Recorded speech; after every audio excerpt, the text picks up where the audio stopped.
होनी चाहिए कि इस देश के साथ में किसने खिलवाड़ की, हमारे देश के टुकड़े कैसे हुए और आज जो देश की स्थिति इतनी खराब हो रही है, पाकिस्तान इतना आगे होने का प्रयास करता है, जिसकी जिम्मेदार कांग्रेस के अलावा और कौन हो सकती है।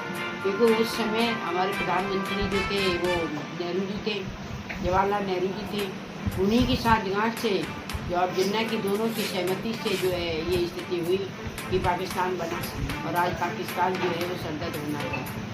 यानी कि जो शामिल किया गया है उसको आप सही मानती हैं? हाँ, बिल्कुल सही है। आगे आने वाली पीढ़ी के लिए ये जानकारी होनी चाहिए कि देश का विभाजन कांग्रेस के माध्यम से ही हो। इसके अलावा आपकी योगी सरकार में इसमें रामायण के भी कुछ पंक्तियां शामिल की गई थी, प्रसंग शामिल किए गए थे, तो अब आगे क्या इस तरीके के और भी अन्य कोई शामिल किए जाएंगे कहते हैं? जरूरी है, इसमें गीता को भी सम्मिलित किया जाना चाहिए, महाभारत के भी कुछ अंक रखने चाहिए और रामचरितमानस के भी रखने चाहिए, जिससे हमारे आगे आने वाली पीढ़ी के लिए अपने इतिहास के बारे में पता हो कि आध्यात्मिकता में भी इतने लाभ होते हैं और आध्यात्मिकता से जीवन जीने से कितनी पवित्रता आती है। होनी चाहिए कि इस देश के साथ में किसने खिलवाड़ की, हमारे देश के टुकड़े कैसे हुए और आज जो देश की स्थिति इतनी खराब हो रही है, पाकिस्तान इतना आगे होने का प्रयास करता है, जिसकी जिम्मेदार कांग्रेस के अलावा और कौन हो सकती है।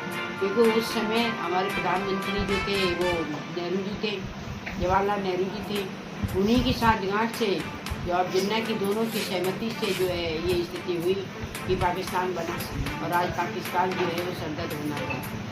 यानी कि जो शामिल किया गया है उसको आप सही मानती हैं? हाँ, बिल्कुल सही है। आगे आने वाली पीढ़ी के लिए ये जानकारी होनी चाहिए कि देश का विभाजन कांग्रेस के माध्यम से ही हो।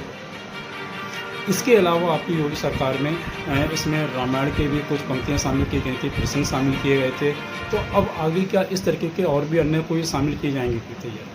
जरूरी है, इसमें गीता को भी सम्मिलित किया जाना चाहिए, महाभारत के भी कुछ अंक रखने चाहिए और रामचरितमानस के भी रखने चाहिए, जिससे हमारे आगे आने वाली पीढ़ी के लिए अपने इतिहास के बारे में पता हो कि आध्यात्मिकता में भी इतने लाभ होते हैं और आध्यात्मिकता से जीवन जीने से कितनी पवित्रता आती है।